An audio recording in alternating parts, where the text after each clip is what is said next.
The Honolulu prosecutor's office just released the results of its investigation into an officer-involved shooting from 2020.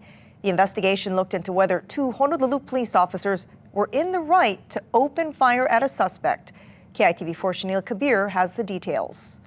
It was in December of 2020 when Honolulu police officers fired 5 shots and killed 45-year-old Kaylin Gensler here in this apartment complex.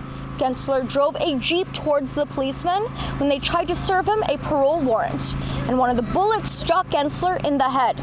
Prosecuting attorney Steve Alm says the officers' lives were in danger and their actions were justified. Now, the two officers are standing by the side of the Jeep at this time, and the Jeep then reversed in a sweeping motion back right toward Officer 1 and Acting Sergeant 1. They both jumped out of the way of the moving Jeep to avoid getting hit. Steve Alm adds, Gensler had a lengthy criminal history dating back to 1999. Gensler also had 23 traffic-related convictions. The prosecuting attorney's office declared the officers were within their rights to use deadly force. But a resident at the apartment who says she was an eyewitness to the shooting disagrees and says the officers acted out of line.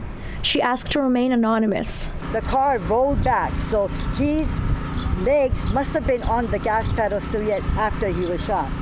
And it took them almost 5 minutes just to get the driver's side door to open. They didn't get it. They pulled him out from the passenger. So they could have prevented a lot of time. The resident also said Gensler wasn't living in the complex at that time. His family members were.